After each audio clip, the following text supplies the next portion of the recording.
Hi everyone, welcome to induction physics classes by Imran Khan. तो चलिए अब हम देखते हैं remaining exercise numericals of chapter number 8 electrostatics.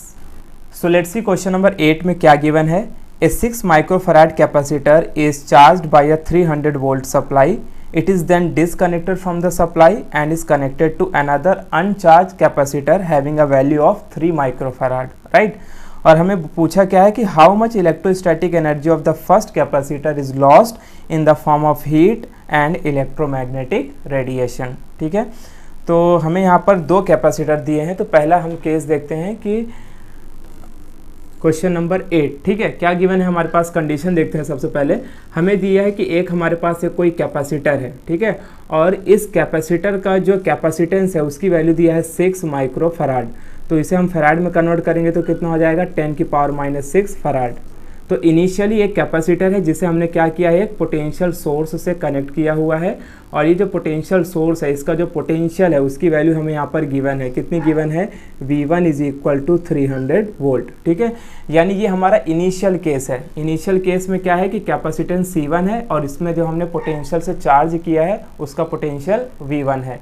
बाद में हमें क्या बोला है कि हमने क्या किया कि इस कैपेसिटर से इस सोर्स को डिस्कनेक्ट कर दिया और इस कैपेसिटर को किसी दूसरे कैपेसिटर के साथ ऐड कर दिया। यानी ये कुछ ऐसा होगा। तो ये हमारा फर्स्ट केस है, यानी हम इसे क्या बोल सकते हैं, इनिशियल केस, ठीक है। और अब दूसरा यहाँ पर क्या दिया है कि सपोज करो ये हमारे पास कैपेसिटर है और हमने क्या किया, इस कैपेसिटर के साथ एक दूसरे कैपेसिटर को कुछ इस तरीके से जोड़ दिया, ठीक है। ये हमारा क्या है, फाइनल केस है, ठीक है। ये हमारा इनिशियल केस है और ये क्या है, हमारा फाइनल केस है। तो अब क्या होगा कि जैसे हमने एक कैपेसिटर को दूसरे कैपेसिटर के साथ जोड़ दिया, तो मान लेते हैं इसका कैपेसिटेंस था C1, तो इसका कैपेसिटेंस क्या हो जाएगा C2, और इसकी वैल्यू जो हमें गिवन है वो कितनी है, C2 = 3 माइक्रोफैराड, जिसे हम क्या लिख सकते हैं 3 × 10⁻⁻6 फैराड, ठीक है। अब देखो हो क्या रहा है। अब यहाँ पर क्या है, पहले हमारे पास कैपेसिटेंस था C1 और इसका पोटेंशियल था V1, ठीक है। दूसरे केस में क्या हुआ कि हमने इस बैटरी सोर्स को इससे डिस्कनेक्ट करके एक दूसरे अनचार्ज कैपेसिटर को इसमें लगा दिया। अब जब हम इसमें अनचार्ज कैपेसिटर को लगा देंगे तो इसके वजह से क्या होगा, ये भी कैपेसिटर चार्ज हो जाएगा, ठीक है। अब हमें पता है कि जब हम कैपेसिटर को पैरेलली कनेक्ट करते हैं इन दोनों के केस में पोटेंशियल क्या रहने वाला है, सेम। कैपेसिटेंस अलग अलग रहेगा, चार्ज अलग अलग रहेंगे, लेकिन दोनों का पोटेंशियल क्या होगा, सेम होगा, ठीक है। तो अब हमें यहाँ पर ढूंढना क्या है, हमें ये फाइंड आउट करना है कि लॉज ऑफ हीट कितना होगा, लॉज ऑफ हीट। अब लॉज ऑफ हीट हमें निकालना है। इसके लिए हम क्या करेंगे, इनिशियल पोटेंशियल एनर्जी कितना है माइनस फाइनल पोटेंशियल एनर्जी कर लेंगे, तो जो हमारा रिमेनिंग वैल्यू बचेगा वो क्या हो जाएगा, हमारा लॉस ऑफ हीट। तो चलो सबसे पहले हम क्या ढूंढते हैं कि इनिशियल पोटेंशियल एनर्जी कितना होगा और फाइनल पोटेंशियल एनर्जी कितना होगा।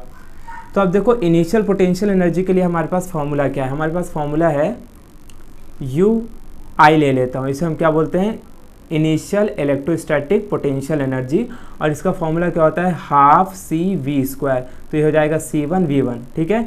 ये हमारा इनिशियल केस है, और ये वाला जो हमारा केस होगा ये हमारा क्या होगा, फाइनल केस, जिसे हम क्या बोलेंगे UF = 12CV²। और यहाँ पर C की जगह पर हम क्या लिख लेंगे, CP। क्यों, क्योंकि यहाँ पर जो कैपेसिटर है वो कैसे कनेक्टेड है, पैरेलल कनेक्टेड है, राइट।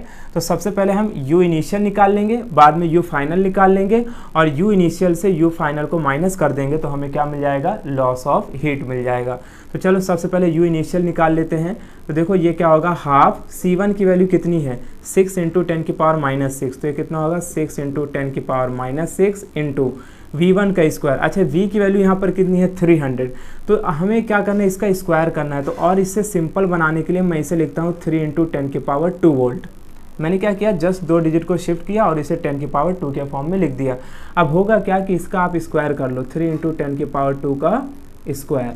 अब देखो आगे क्या होगा, इसे हम सॉल्व करेंगे तो ये हो जाएगा 1/2 × 6 × 10⁻⁻6 इंटू 3 का स्क्वायर करेंगे तो 9, और 10⁻2 का स्क्वायर करेंगे तो ये हो जाएगा 10⁻4। अब जो कैंसिल हो रहा है उसे कैंसिल कर देते हैं, तो ये कैंसिल होगा तो बचेगा 3। अब देखो 9 3 कितना होता है 27 इंटू 10 की पावर -6 है और 10 की पावर 4 है, तो बचेगा क्या यहाँ पर 10 की पावर -2 जूल। तो ये हमें क्या मिल गई, इनिशियल इलेक्ट्रोस्टैटिक पोटेंशियल एनर्जी। यानी जब हमने इस कैपेसिटेंस को V1 सोर्स के साथ कनेक्ट किया था तो उसकी जो इनिशियल पोटेंशियल एनर्जी थी वो कितनी है, 27 × 10 की पावर -2 जूल। अब हम नेक्स्ट केस देखते हैं जो हमारा क्या है, फाइनल केस।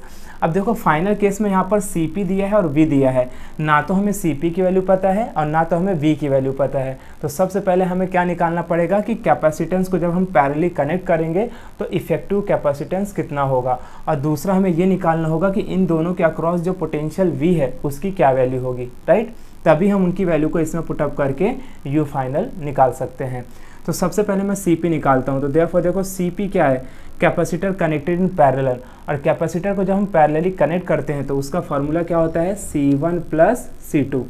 अब देखो C1 की वैल्यू कितनी गिवन है हमें, C1 की वैल्यू दिया है 6 × 10 की पावर -6 और C2 की वैल्यू क्या है 3 × 10 की पावर -6। तो इनकी वैल्यू को पुटअप करता हूँ तो देखो ये क्या आ जाएगा, 6 × 10 की पावर -6 + 3 × 10 की पावर -6। अच्छा, इसमें 10 की पावर -6 क्या है, कॉमन, तो इसे आप लिख लो 6 + 3 और ये पावर बाहर आएगा तो ये हो जाएगा -6।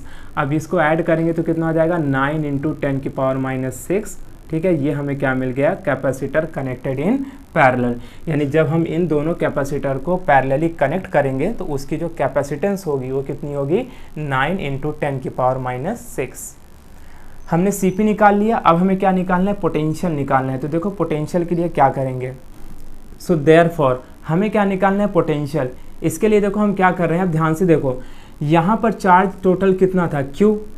तो जब हम इसको पैरेलली कनेक्ट करेंगे एक अनचार्ज कैपेसिटर के साथ, तो जैसे हम इसके साथ कनेक्ट करेंगे तो कुछ चार्ज इसमें भी चले आएंगे। तो अब यहाँ पर चार्ज क्या होगा, Q1, और इसमें चार्ज क्या होगा, Q2। यानी जो टोटल चार्ज Q है वो दो पार्ट में डिवाइड हो गया, Q1 और Q2 में। तो as per as the law of conservation of charge हम ये बोल सकते हैं कि total charge Q is equal to क्या है, Q1 + Q2। ठीक है, अब हमें पता है कि जो कैपेसिटेंस का फॉर्मूला होता है वो क्या होता है, C is equal to Q/V। तो Q का फॉर्मूला क्या हो जाएगा, CV। बस इस फॉर्मूले को इसमें अप्लाई करके हम V को फाइंड आउट कर लेंगे। तो Q के देखो, Q केस में कैपेसिटेंस कितना था, C1, और पोटेंशियल कितना था, V1। तो मैं इसको यहाँ पर नीचे लिखता हूँ तो देखो क्या हो जाएगा, ये C1V1 is equal to Q1 में क्या आ जाएगा, C1V, राइट। Q1 में कैपेसिटेंस कितना है, C1, और पोटेंशियल कितना है, V। और Q2 में क्या है, कैपेसिटेंस C2, और उसमें भी पोटेंशियल क्या है, V। तो आपको ये याद रखना है कि जब भी हम कैपेसिटर को पैरेलली कनेक्ट करेंगे तो उनके अक्रॉस जो पोटेंशियल होगा वो दोनों के केस में सेम होगा।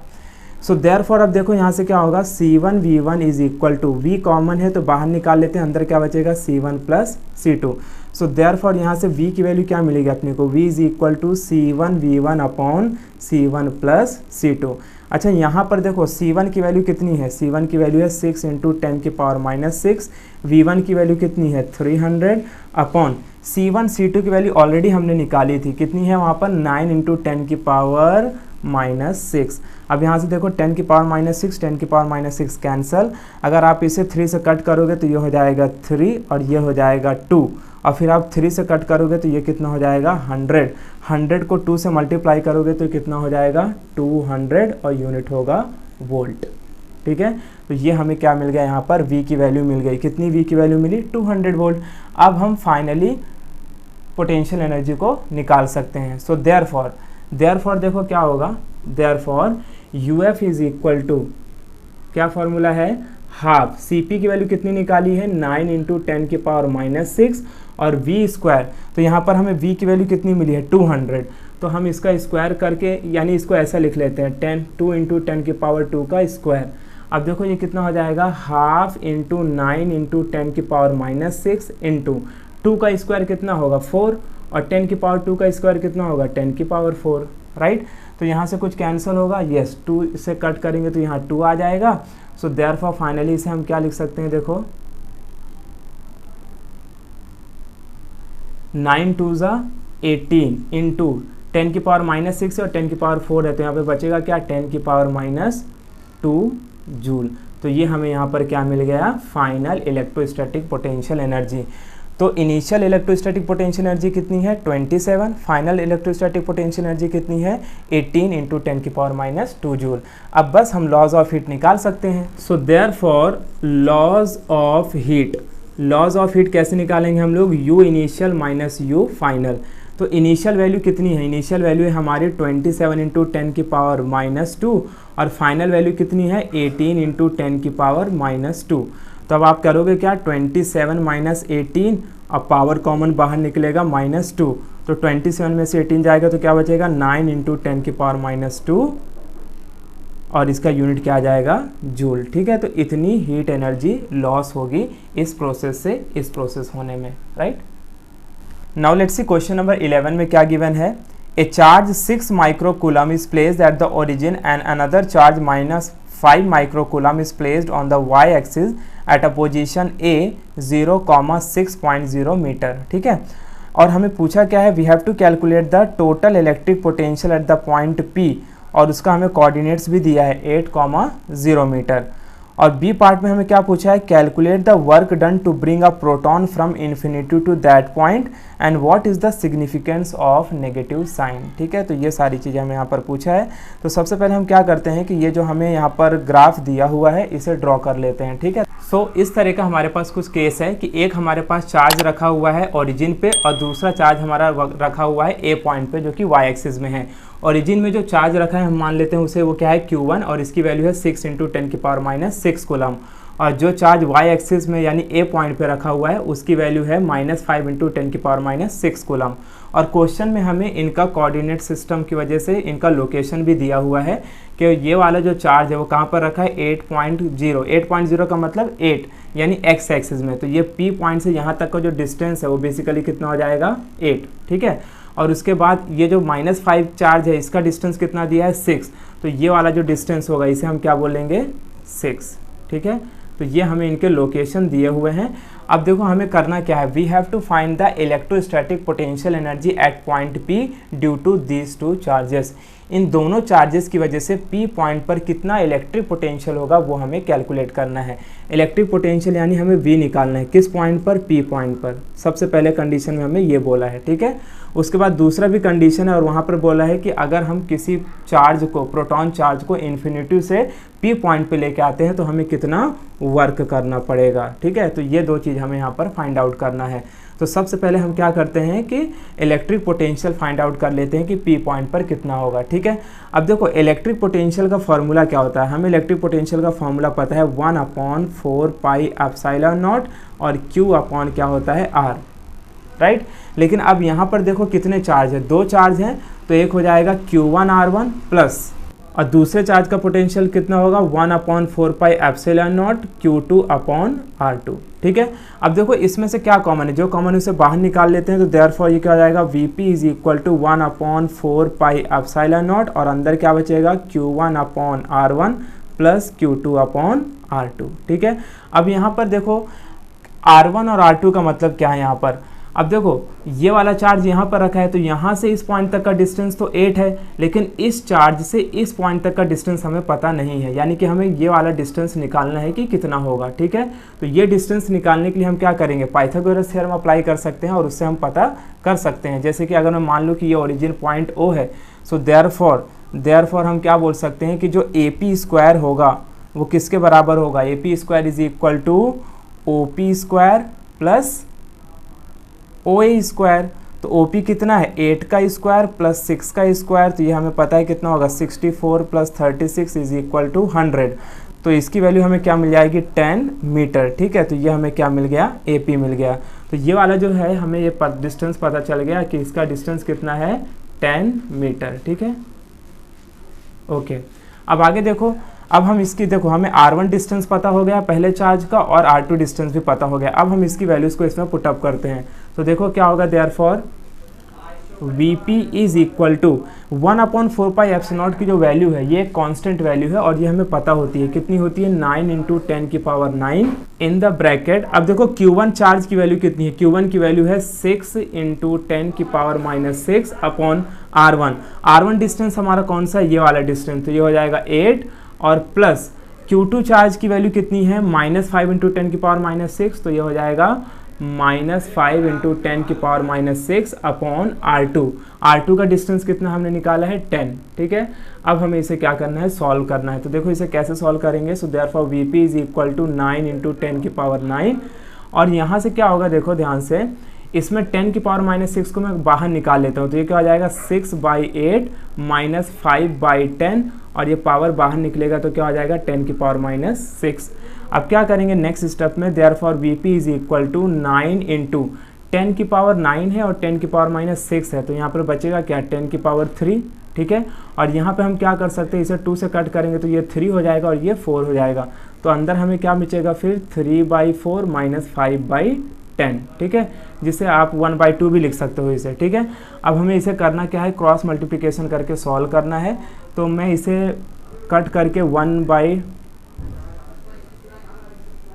लिख लेता हूँ, ठीक है। अब इसे क्रॉस मल्टीप्लिकेशन करेंगे तो देयरफॉर देखो क्या हो जाएगा 9 इंटू 10 की पावर 3, और ये यहाँ पर बचेगा क्या, ये हो जाएगा आपका 6 माइनस 4 अपॉन 8, ठीक है।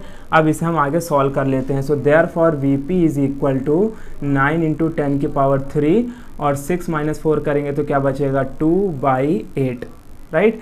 अब यहाँ से क्या कैंसिल होगा, देखो ये हम करेंगे तो ये हो जाएगा 1/4, ठीक है। सो देयरफॉर फाइनली Vp की वैल्यू हमें क्या मिलेगी, Vp is equal to 9/4 into 10 की पावर 3।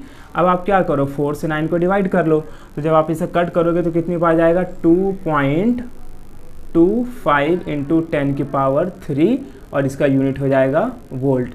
तो ये हमें क्या मिल गया पोटेंशियल, कि P पॉइंट पर इन दोनों चार्ज की वजह से कितना पोटेंशियल होगा 2.25 इंटू 10 की पावर 3 वोल्ट, राइट।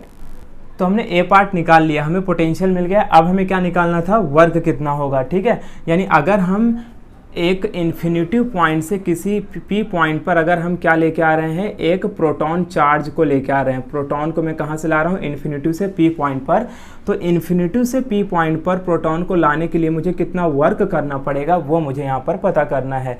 तो देखो वर्क के लिए हम क्या करेंगे, हमें पता है V का फॉर्मूला क्या होता है W/Q, तो W क्या मतलब क्या है वर्क, तो वर्क क्या हो जाएगा V इंटू क्यू। अब यहाँ पर देखो जो पोटेंशियल है बेसिकली वो क्या है, इन्फिनिटी से P पॉइंट पे ला रहे हैं, तो इन्फिनिटी से P पॉइंट पे लाएंगे तो देखो P पॉइंट का पोटेंशियल हायर होगा और इन्फिनिटी पॉइंट का पोटेंशियल क्या होता है लोअर। तो हम इस फॉर्मूले को ऐसा लिख लेंगे Vp minus V infinitive into Q. अब देखो Vp की वैल्यू हमने ऑलरेडी निकाल ली है, कितनी मिली थी हमें, सो Vp की वैल्यू हमें ऑलरेडी पता है, तो हम यहाँ पर इसकी वैल्यू रख देते हैं 2.25 इंटू 10 की पावर 3, और देखो माइनस V इन्फिनिटी, तो हमें पता है कि इन्फिनिटी पर पोटेंशियल क्या होती है 0 होती है, तो इसको लिख के यहाँ पर कोई मतलब नहीं है, इनटू अब देखो Q के यहाँ पर क्या है चार्ज। अब यहाँ पर चार्ज कितना है, चार्ज ऑफ प्रोटॉन लेना है, इसको मैं लिख देता हूँ QP का मतलब चार्ज ऑफ प्रोटॉन, और प्रोटॉन में चार्ज कितना होता है 1.6 इंटू 10 की पावर माइनस 19। सो देयरफॉर इसे मल्टीप्लाई करेंगे तो क्या हो जाएगा 16 5 80 0 बैलेंस 8, 16 2 32 और 8 कितना होगा 40 0 बैलेंस 4 एंड 16 2 32 और प्लस 4 कितना होगा 36.0, क्योंकि यहाँ पर 2 के बाद 0 है, इनटू क्या आएगा 10 की पावर 3। सो देयरफॉर हम इसे क्या लिख सकते हैं 36 इंटू 10 की पावर 3 जूल, ठीक है। तो हमें ये वर्क जो मिला to bring a proton from infinity to point P, वो कितना वर्क होगा 36 इंटू 10 की पावर 3 जूल। अब अगर आप गवर्नमेंट टेक्स्ट बुक में देखेंगे तो वहाँ पर क्या दिया हुआ है 5.4 इंटू 10 की पावर 3 दिया हुआ है, ठीक है। अब जो इसका आंसर आएगा वो एक्चुअल में आंसर ये आएगा, तो वहाँ पर शायद से कुछ करेक्शन है तो आप यहाँ पर करेक्ट कर लेना। इसका टोटल वर्क डन हमें कितना मिलेगा 36 इंटू 10 की पावर 3 जूल। और ये नॉर्मल सी बात है कि जब हम किसी पार्टिकल को या चार्ज को इन्फिनिटी पोजीशन से P पॉइंट पे लेके आएंगे तो इन्फिनिटी पोजीशन पे जो पोटेंशियल होता है वो कितना होता है 0, और यानी कि ये लोअर पोटेंशियल होगा, और P पॉइंट पे जो पोटेंशियल है वो कितना है हायर है इसके कंपैरिजन में। तो हम जो पोटेंशियल डिफरेंस निकालते हैं वो कैसे निकालते हैं, higher potential minus lower potential. तो हमने वही किया, लोअर पोटेंशियल क्या है यहाँ पर पोटेंशियल एट इन्फिनिटी, और उसकी वैल्यू क्या होती है 0, तो बचा क्या ये वाला टर्म बचा Vp, तो हमने Vp की वैल्यू रख दी, और ये क्या हो गया QP 1.6 इंटू 10 की पावर माइनस 19। इसे जब आप सॉल्व कर लोगे तो इसका आंसर कितना मिलेगा 36 इंटू 10 की पावर 3 जूल। तो अब हम देखते हैं क्वेश्चन नंबर 12 में क्या गिवन है। In a parallel plate capacitor with air between the plates, each plate has an area of 6 into 10 की power minus 3 meter square and the separation between the two plate is 2 millimeter. और हमें calculate क्या करना है? We have to calculate the capacitance of the capacitor. तो सबसे पहले condition draw कर लेते हैं कि हमारे पास क्या गिवन है। तो देखो सबसे पहले हमें दिया है कि हमारे पास एक कैपेसिटर है और इस कैपेसिटर का हमें हर एक प्लेट का एरिया दिया है। कितना दिया है? इट इज़ गिवन 6 इंटू 10 की पावर माइनस 3 मीटर स्क्वायर। ठीक है, और साथ ही साथ हमें बोला है कि इन दो प्लेट के बीच का जो सेपरेशन डिस्टेंस है उसकी वैल्यू दिया है 2 मिलीमीटर। तो अगर हम इसे मीटर में कन्वर्ट करेंगे तो ये हो जाएगा 2 इंटू 10 की पावर माइनस 3 मीटर। ठीक है, तो ये हमें क्या मिल गया? सेपरेशन डिस्टेंस मिल गया और हर एक प्लेट का एरिया मिल गया, यानी इसका भी एरिया ए है और इसका भी एरिया क्या है? ए है। और हमें क्या बोला है कि इनिशियली हमने इस कैपेसिटर को एयर मीडियम में रखा हुआ है। ठीक है, सो देयरफॉर सबसे पहले हमें क्या कैलकुलेट करना है? We have to calculate the capacitance of the capacitor. तो सबसे पहले हमें कैपेसिटेंस ऑफ कैपेसिटर कैलकुलेट करना है, यानी कैपेसिटेंस इन एयर निकालना है। दूसरा यहाँ पर क्या कैलकुलेट करना है? If this capacitor is connected to 100 volt supply what would be the charge on each plate. ठीक है, यानी कि अगर हम इस कैपेसिटर को 100 वोल्ट सप्लाई से कनेक्ट कर देते हैं तो फिर हर एक प्लेट में कितना चार्ज होगा वो निकालना है। यानी हमें क्या निकालना है? Charge on each plate. लेकिन इसके लिए कंडीशन क्या दिया है कि V की वैल्यू हमें कितनी लेनी है? 100 वोल्ट। और यहाँ पर थर्ड में क्या बोला है? How would charge on the plate be affected if a 2 millimetre thick mica sheet of K is equal to 6 is inserted between the plate while the voltage remains the same. ठीक है, यानी कि उसने बोला है कि अगर हम इस कैपेसिटर में कोई मीडियम को रख दें, ठीक है, डाइलेक्ट्रिक मीडियम को रख दें, तो फिर इसके कैपेसिटेंस में क्या चेंजेस देखने को मिलेंगे। यानी अल्टीमेटली हमें निकालना क्या है? सी मीडियम निकालने को बोल रहा है। ठीक है, लेकिन इसके लिए कंडीशन क्या है कि जब हम किसी डाइलेक्ट्रिक मीडियम को रखेंगे और उसकी जो थिकनेस है वो हमें गिवन है 2 मिलीमीटर और इसके बीच का जो सेपरेशन डिस्टेंस है वो बोला है सेम रहेगा, सेपरेशन डिस्टेंस चेंज नहीं होगा। सेपरेशन डिस्टेंस कितना रहेगा? 2 इंटू 10 की पावर माइनस 3 मीटर। और K की वैल्यू क्या बोला है? हमें 6 लेना है। ठीक है, जबकि वोल्टेज क्या बोला है? It will remain the same. तो वोल्टेज आपका क्या होगा? 100। तो चलो इसे सॉल्व करते हैं। तो सबसे पहले हम क्या निकालते हैं? Capacitance in air. अब हमें पता है कि कैपेसिटेंस इन एयर निकालने का फॉर्मूला क्या है अपने पास? A epsilon not upon D, right. तो इस फॉर्मूले को अप्लाई करके हम पहले क्या निकाल लेते हैं? Capacitance in air. तो अब देखो एरिया हमें कितना गिवन है? एरिया हमें गिवन है 6 इंटू 10 की पावर माइनस 3, राइट। और एप्सिलॉन नॉट की वैल्यू कितनी होती है? 8.85 इंटू 10 की पावर माइनस 12। ये कांस्टेंट वैल्यू है, आपको याद रखनी पड़ेगी। ठीक है, अपॉन इन दोनों के बीच का सेपरेशन डिस्टेंस कितना है? D का मतलब यहाँ पर क्या है? 2 इंटू 10 की पावर माइनस 3। तो आप कह रहे हो क्या इसे कट कर लो, तो ये क्या बचेगा यहाँ पर? 3। सो देयरफॉर हम इसे क्या लिख सकते हैं? देखो अगर मैं 3 से इसको मल्टीप्लाई कर दूँ तो ये हो जाएगा 3 5 जा 15, 5 बैलेंस 1, 3 8 जा 24, 1 कितना हो जाएगा? 25 बैलेंस 2, 3 8 जा 24 और 2 कितना हो जाएगा? 26, राइट। और देखो यहाँ पर पावर क्या है? 10 की पावर माइनस 3 है। यहाँ पर पावर क्या है? 10 की पावर माइनस 12 और 10 की पावर माइनस 3। तो ये माइनस थ्री आराम से कैंसिल हो जाएगा। तो यहाँ पे बचेगा क्या? 10 की पावर माइनस 12। अब यहाँ पर 2 डिजिट के बाद डॉट है तो मैं 2 डिजिट के बाद डॉट लगा देता हूँ। सो देयरफॉर फाइनली हम इसे क्या लिख सकते हैं? वी कैन राइट 26.55 इंटू 10 की पावर माइनस 12 और इसका जो यूनिट होगा वो क्या हो जाएगा? फैराड। ठीक है, तो ये हमें क्या मिल गया? कैपेसिटेंस इन एयर मिल गया। कितना मिला? Capacitance in air is 26.55 into 10 की पावर माइनस 12 फैराड। सो हमने कैपेसिटेंस इन एयर निकाल लिया। अब हमें क्या निकालना है? हमें फाइंड आउट करना है कि चार्ज ऑन ईच प्लेट कितना होगा, यानी हर एक प्लेट में चार्ज कितना होगा। तो देखो इसके लिए हम क्या करेंगे? हमारे पास फॉर्मूला क्या है? वही C is equal to Q by V का फॉर्मूला अप्लाई करेंगे। तो यहाँ से Q की वैल्यू क्या हो जाएगी? C into V। हमने C ऑलरेडी निकाल ली है और वोल्टेज हमें दिया है, कितना दिया? 100। तो यहाँ से कितना हो जाएगा? देखो 26.55 इंटू 10 की पावर माइनस 12 इंटू वोल्ट मतलब 100। अच्छा 100 को मैं क्या लिख सकता हूँ? डायरेक्टली आई कैन राइट 10 की पावर 2। तो 10 की पावर 2 का मतलब 2 पावर यहाँ से कम हो जाएगा, तो ये हो जाएगा 26.55 इंटू 10 की पावर माइनस 10 कूलम। तो ये हो जाएगा चार्ज ऑन ईच प्लेट की हर एक प्लेट में कितना चार्ज होगा? 26.55 इंटू 10 की पावर माइनस 10 कूलम। नाउ अब हमें क्या कैलकुलेट करना है, वी हैव टू कैलकुलेट कि जब हम इस कैपेसिटर में एक डाइलेक्ट्रिक मीडियम को रख देंगे तो उसका फिर कैपेसिटेंस कितना होगा, यानी सी मीडियम निकालना है। सो देयरफॉर हमें पता है सी मीडियम का फॉर्मूला क्या है। सी मीडियम का जो हमारे पास फॉर्मूला है वो क्या है, ए epsilon not upon T minus D plus T by के। ठीक है, तो इस फॉर्मूले का यूज़ हम करेंगे to calculate the capacitance in medium, right. So अब देखो यहाँ पर क्या होगा कि टी का मतलब यहाँ पर क्या है, थिकनेस, और थिकनेस की वैल्यू क्या दी है 2 मिलीमीटर, जिसे हम क्या लिख सकते हैं 2 × 10⁻⁻2 मीटर। अब देखने वाली बात ये है कि thickness of the dielectric medium जो हमने रखा है और separation between the two plate दोनों क्या है, सेम वैल्यू है, यानी हमें क्या यहाँ पर समझ में आ रहा है कि as T is equal to D, so therefore अगर टी डी के बराबर है तो इनकी वैल्यू क्या हो जाएगी, 0 हो जाएगी। सो देयरफॉर यहाँ से क्या हो जाएगा, ये C medium is equal to A epsilon naught रहेगा अपॉन, अच्छा ये पूरा टर्म क्या हो जाएगा 0, क्योंकि टी की भी वैल्यू कितनी है, टी की वैल्यू कितनी है 2 और डी की भी वैल्यू कितनी है 2 मिलीमीटर, तो इसको माइनस करेंगे एक दूसरे से तो ये टर्म हो जाएगा 0, तो बचेगा क्या टी अपॉन के। अब टी अपॉन के का मतलब क्या है कि के फोर्थ टर्म है तो ऊपर आ जाएगा।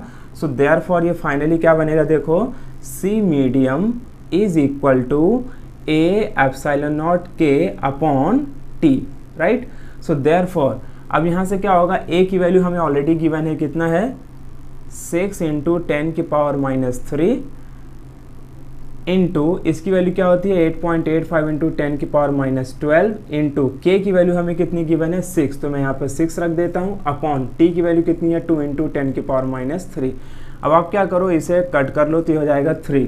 अब 3 होने के बाद देखो अब हमें कुछ इस तरीके से वैल्यू मिल गई है 8.85 × 6 × 3 इंटू, अब ये 10⁻³ 10⁻³ कैंसिल, तो बचेगा क्या 10⁻12। तो इसे मल्टीप्लाई कर लेते हैं, तो पहले हम क्या करेंगे 6 इसे मल्टीप्लाई करते हैं, तो 6 5 जा कितना होगा, 6 5 जा 30 0 बैलेंस 3, 6 8 जा 48 3 51 बैलेंस 5, 6 8 जा 48 5 कितना हो जाएगा 53 और 2 के बाद डॉट है इंटू क्या बचा 3 × 10⁻12। अब हमें फाइनली 3 से मल्टीप्लाई कर लेना है, तो ये क्या हो जाएगा 3 1 जा 3 और 3 3 जा कितना होगा 9 एंड 3 5 जा 15, राइट।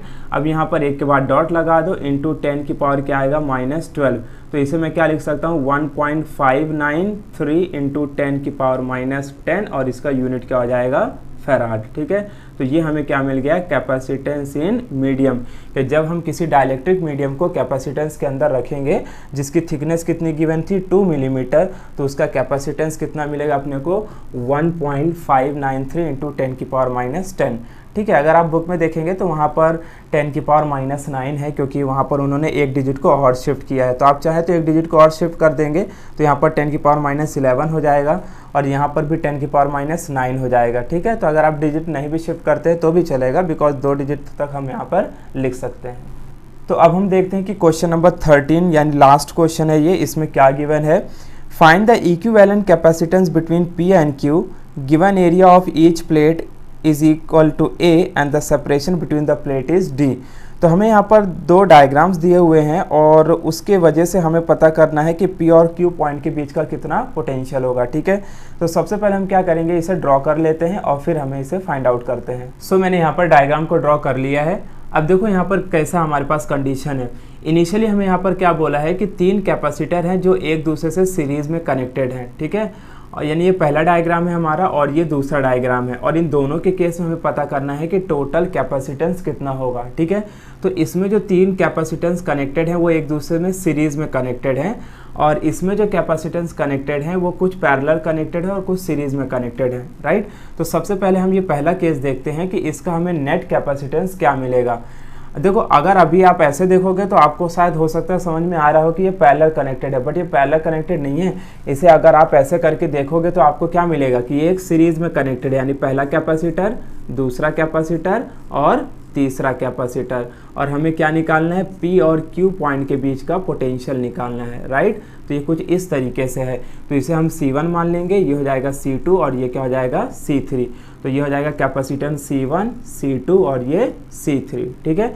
सो देयरफॉर सिंस हमें पता है कि ये जो कैपेसिटेंस वो सीरीज में कनेक्टेड है, सो हम फॉर्मूला कौन सा लगाएंगे, कैपेसिटेंस कनेक्टेड इन सीरीज। अब कैपेसिटेंस कनेक्टेड इन सीरीज का फॉर्मूला क्या होता है, 1/CS is equal to 1/C1 plus 1/C2 plus 1/C3, right. अब देखो कैपेसिटेंस इन मीडियम का फॉर्मूला क्या होता है, हमें पता है C medium is equal to क्या होता है, A∈0 K अपॉन, यहाँ पर क्या है दिया है, सेपरेशन डिस्टेंस D/3 है, तो यहाँ पर D/3 ले लेते हैं, यानी ये केस हमें C1, C2 और C3 में पुटअप करना है। सो देयरफॉर क्या हो जाएगा, 1/CS इज इक्वल टू, अब ये क्या हो जाएगा देखो 1 और C1 की वैल्यू क्या हो जाएगी, A∈0 K1 upon D/3 plus same case इसमें हो जाएगा A∈0 K2 अपॉन D/3 और ये क्या होगा प्लस 1/A∈0 K2 यानी K3 अपॉन D/3, ठीक है। सो देयरफॉर अब देखो क्या होगा, 1/CS इज इक्वल टू, अब देखो जो ये 3 है ये 5th टर्म है, तो ये किसके साथ जाएगा, सेकंड टर्म के साथ चला जाएगा, ठीक है। तो इसे हम क्या लिख सकते हैं देयरफॉर, और D क्या है 4th टर्म है, तो ये फर्स्ट टर्म के साथ आ जाएगा, तो यानी ये क्या हो जाएगा D/3A∈0 K1। अब K1 की जो वैल्यू है वो हमें पता है, कितनी है K1 की वैल्यू 1, तो ये हो जाएगा 1 को रखने का कोई मतलब नहीं है। उसके बाद ये सेम क्या हो जाएगा D अपॉन, और यहाँ पर क्या हो जाएगा 3A∈0 और K2 की वैल्यू हमें कितनी गिवन है, इट इज़ 3, तो मल्टीप्लाइड विथ 3 प्लस ये सेम क्या होगा D अपॉन A∈0 और यहाँ पर क्या हो जाएगा, ये 3 को आगे ले लेता हूँ मैं, और यहाँ पर K3 की वैल्यू कितनी दी है 6, तो ये हो जाएगा 6, ठीक है। अब हम क्या करेंगे, जो इसमें से कॉमन है उसे बाहर निकाल के पहले इसे सॉल्व कर लेते हैं। सो देयरफॉर देखो क्या होगा, 1/CS इज इक्वल टू, अब यहाँ पर कॉमन क्या है, D/3A∈0 कॉमन है, तो मैं इसे बाहर ले लेता हूँ, तो ये क्या हो जाएगा D/3A∈0 कॉमन है, तो अंदर क्या बचेगा, देखो अंदर जो बचेगा यहाँ पर वो क्या होगा 1/1 प्लस 1/3 प्लस 1/6, ठीक है। अब हम इसे सॉल्व करते हैं, तो देखो क्या हो जाएगा, ये D/3A∈0 और यहाँ पर बचेगा क्या, देखो सबसे पहले हम इसे क्रॉस मल्टीप्लिकेशन कर लेंगे, तो ये हो जाएगा 3, तो ये हो जाएगा 3 × 1 = 3 और ये 1, यानी कि हो जाएगा 4/3 प्लस 1/6, ठीक है। सो देयरफॉर ये क्या हो जाएगा D/3A∈0 और ये यहाँ पर कितना फाइनल वैल्यू बचेगा, देखो 6 4 = 24 और प्लस कितना होगा, ये 3/6 3 = 18, ठीक है। सो देयरफॉर ये फाइनली हमें मिल गया। अब ये 24 + 3 कितना होगा 27 और ये कितना हो जाएगा, देखो अपॉन में 3 × 18 और ये क्या लिख सकते हैं हम यहाँ पर D और ये हो जाएगा A∈0। अब यहाँ से जो कैंसिल हो रहा है उसे कैंसिल कर देंगे, तो देखो हमें यहाँ पर क्या दिख रहा है कि 3 से इसे कैंसिल करूँगा तो ये कितना हो जाएगा 9 और 9 से इसे डिवाइड करूँगा तो ये हो जाएगा 2। सो देयरफॉर फाइनली इसे हम क्या लिख सकते हैं, वी कैन राइट D/2A∈0। तो 1/CS की वैल्यू हमें क्या मिली, D/2A∈0। हमें निकालना क्या है, हमें तो CS निकालना है, तो इसको हम रिवर्स कर देंगे। सो देयरफॉर देखो CS क्या होगा, therefore CS is equal to 2A∈0/D। तो ये हमें मिल गया answer. So this is the net capacitance when the 3 capacitor are connected in series. अब हम देखते हैं कि इस वाले डायग्राम में, अब देखो इस वाले डायग्राम में आपको क्या दिख रहा है कि यहाँ पर हमारे पास टोटल 3 कैपेसिटर हैं, लेकिन ये तीनों कैपेसिटर ना तो पूरी तरीके से सीरीज में कनेक्टेड है ना तो पूरी तरीके से पैरेलल कनेक्टेड है। अगर हम इसको मैं इस तरीके से ड्रॉ करूँ तो देखो आपको क्या दिख रहा है कि जो C2 और C3 है ये यहाँ पर कैसे कनेक्टेड है, they are connected in series, right. और उसके बाद ये जो C1 है तो हम यहाँ पर क्या देखेंगे कि जब ये C2 C3 जो सीरीज में कनेक्टेड है, अगर हम इसका टोटल कैपेसिटेंस निकालेंगे तो इसका नेट कैपेसिटेंस मिलेगा और वो जो कैपेसिटेंस होगा वो इसके साथ कैसा कनेक्टेड दिखेगा, हमें पैरेलली कनेक्टेड दिखेगा। यानी सबसे पहले क्या करना होगा, C2 C3 का कैपेसिटेंस इन सीरीज निकाल लेंगे और उसके बाद इसके साथ हम क्या निकालेंगे, कैपेसिटेंस इन पैरेलल। तो हमारे लिए आंसर मिल जाएगा। अब हमें यहाँ पर क्या बोला है कि ये जो प्लेट्स हैं इनके एरिया हमें यहाँ पर गिवन है कि इसके लिए एरिया a/2 है, इसके लिए भी एरिया a/2 है, और हमने देखा है कि इसका जो टोटल डिस्टेंस है वो कितना है d, तो इनका बीच का जो सेपरेशन डिस्टेंस होगा यहाँ पर ये d/2, ये d/2 और इसका कितना हो जाएगा d होगा, राइट, पूरा ये कितना हो जाएगा d। और हमें यहाँ पर k1, k2 और k3 की वैल्यू भी गिवन है। तो चलो हम फाइंड आउट करते हैं। तो सबसे पहले देखो क्या होगा, यहाँ पर हमें निकालना होगा C1 की वैल्यू क्या होगी, C2 की वैल्यू क्या होगी और C3 की वैल्यू क्या होगी। तो फिर इनके बीच में रिलेशन पता करके हम टोटल इफेक्टिव कैपेसिटेंस निकाल सकते हैं। तो अब देखो C1 क्या होगा सबसे पहले, तो C1 के लिए हम क्या करेंगे, तो हमारे पास फॉर्मूला क्या है A ε0 K/D। तो यहाँ पर क्या हो जाएगा, ये K1 और ये क्या रहेगा D रहेगा, क्योंकि जो फर्स्ट वाला कैपेसिटेंस है उसका जो सेपरेशन डिस्टेंस है वो क्या है D है। सो देयरफॉर यहाँ से कैपेसिटेंस कितना मिलेगा, देखो अब एरिया यहाँ पर कितना है a/2, तो हम एरिया ले लेंगे a/2, ठीक है, और ये क्या हो जाएगा ε0, K1 की वैल्यू कितनी गिवन है 4 अपॉन ये क्या हो जाएगा D। So therefore finally capacitance की वैल्यू क्या मिलेगी, देखो it will be 4a ε0 upon 2d। So जिसे हम सॉल्व करेंगे तो देखो 2 से ये कैंसिल होगा, तो ये कितना हो जाएगा 2a ε0 अपॉन d। तो ये हमें क्या मिल गया, फर्स्ट कैपेसिटेंस की वैल्यू मिल गई, राइट।